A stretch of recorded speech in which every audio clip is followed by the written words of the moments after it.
Welcome guys. Today we're going to look on timers of an 8051 microcontroller. Let's start. In 8051 microcontroller, we have two 16-bit timers which can be used either as a timer to generate a time delay or as a counter to count number of events happening outside the microcontroller. The two timers are timer 0, timer 1, and this tmod and tcon are the two special function register which is used to control and select different operation modes of the timers. We can see in the next slides. First one, timer 0. Timer 0 register is a 16-bit register which is used to store an initial count. Since the 8051 microcontroller is an 8-bit architecture, the timer 0 is separated into two registers, namely low byte and high byte. The low byte referred as TL0 and high byte referred as TH0. These registers can be accessed like any other registers. For an example, move TL0, #4FH. See, we can use the TLO as a normal like in any other register. This is the diagram of a timer. It is a 16-bit timer which is split into two registers, that is TL0 and TH0. Next one is timer 1. Timer 1 is exactly same as timer 0, but it is different timer. That's all. The numbering is different. It is also a 16-bit register, and it is also split into two registers, namely TL1 and TH1. You can see this in the diagram. It is 16-bit. It is split into two registers, that is TL1 and TH1. And the next one is a T-mode register. T-mode register is a timer mode register. It is a special function register. The both timer 0 and timer 1 uses this T-mode register to set a various timer operation modes. This is used to set different modes of a timers. This T-mode register is also an 8-bit register in which the lower 4-bit is set for timer 0 and upper 4-bit is for timer 1. Let us see how it is allocated in the diagram. Yeah, this is the timer T-mode register in which you can see that the lower 4-bit is set for timer 0 and upper 4-bit is set for timer 1, in which each bits have its function. Let us see the each function. Let us come from this M1 and M0. In the both the cases we have M1 and M0. These are the mode bits. This is used to select different modes. Yes, the timers having a 4 different modes, that is namely mode 0, mode 1 and mode 2 and mode 3. In mode 0 is a 13-bit timer mode. If you want to use the timer into mode 0, then M1 and M0 should be made 0, in which the timer operates at 13-bit timer mode. Hence it can hold the value from 000H to 1FFH. The maximum value that can be loaded into in this mode is 13-bit is the maximum. Coming up to next mode, that is mode 1. In this mode, the timer operates as a 16-bit timer. If you want to use this mode in the timer, then M1 should be 0 and M0 should be 1. Then it can hold the value up to from 000H to FFFH.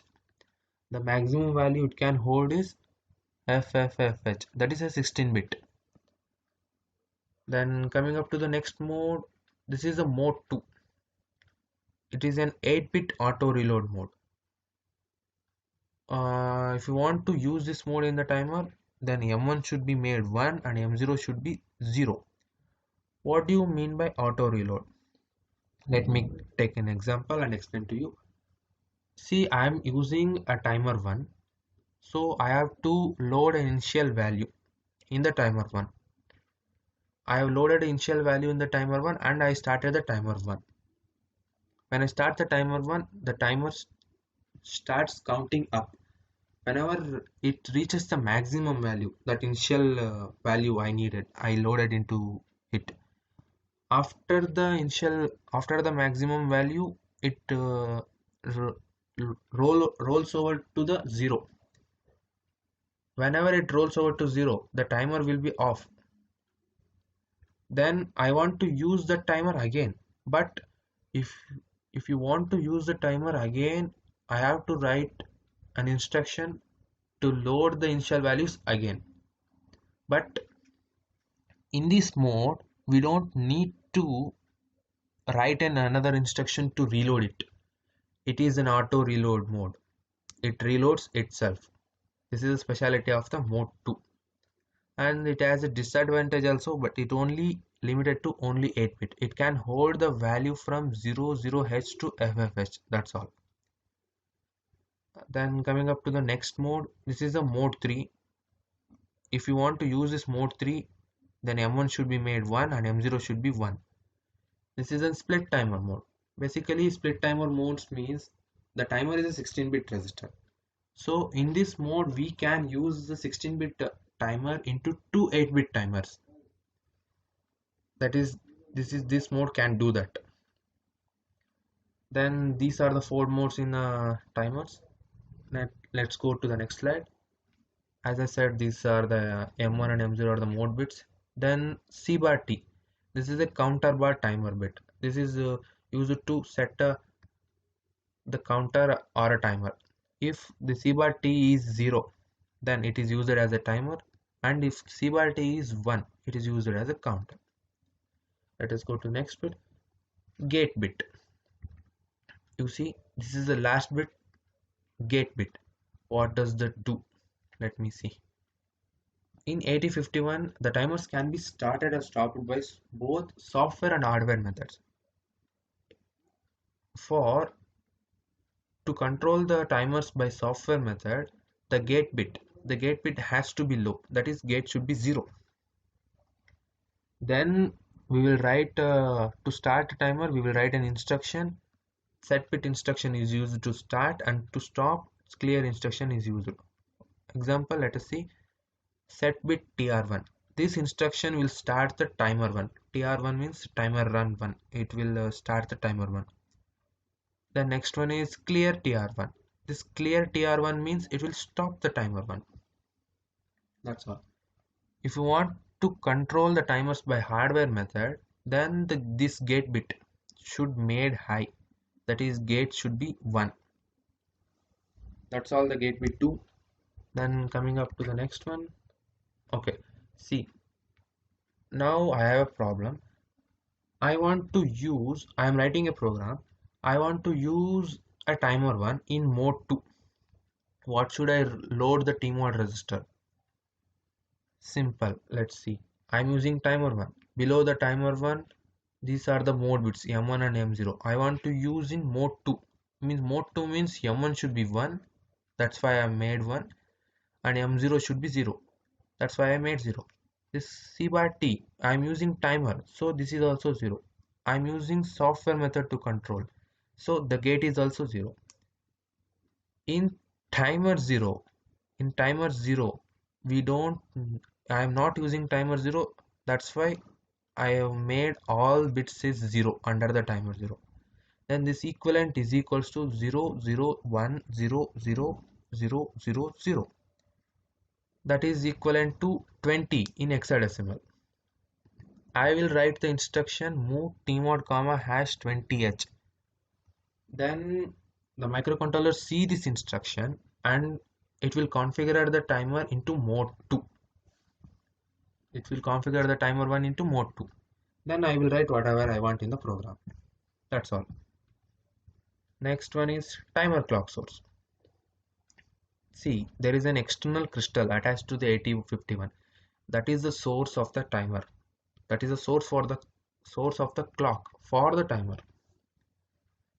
And to find the frequency of the timer, we have a formula. That is the crystal frequency divided by 12. That is attached to the 8051. Then next one is T-con register. This is a timer control register. It is used to control the operations of timers and counters. This is also an 8-bit register where upper 4 bits are set for timers and counters and a lower 4 bit are set for interrupts. Let me keep the interrupts aside for now because we are doing timers. So let me consider only upper 4 bits. What does this upper 4 bit do? Let us see. The first bit is here TF1. It is a timer 1 overflow. This bit is set by microcontroller when the timer 1 overflows. What do you mean by overflows? When, take an example, I am using a timer 1, I have loaded in some value and I started the timer. When the timer reaches that value, it will, after that it will overflows. That is the maximum limit I given, initialized value. After that it will overflows. That is the overflow meaning. Whenever that overflow happens, the microcontroller will automatically set this TF1 bit to high, that is 1. Then next bit is TR1. This is timer 1 run. When this bit is set, the timer 1 is turned on. When this bit is clear, the timer 1 is turned off. This is used to start and stop the timer by the programmer. Whenever I write 1 in this bit, it will start the timer 1. Whenever I clear this bit, it will stop the timer. Next one is TF0. Okay, this is exactly same as the TF1, but this is for the timer 1, this is for the timer 0. That's all. This is also a overflow for the timer 0. Then the next bit is TR0. This is timer run 0, timer 0 run. This is also a same as TR1, but it is for timer 0. That's all. And the lower 4 bits are IE0, IE1 and IT0 and IT1. These are the interrupts. We don't need that now because we are reading timers. Okay guys, that's all for today. For the coming up class, we will see the programming on the mode 1 and mode 2 of the timers, and we'll write the program to generate a delay and etc. If you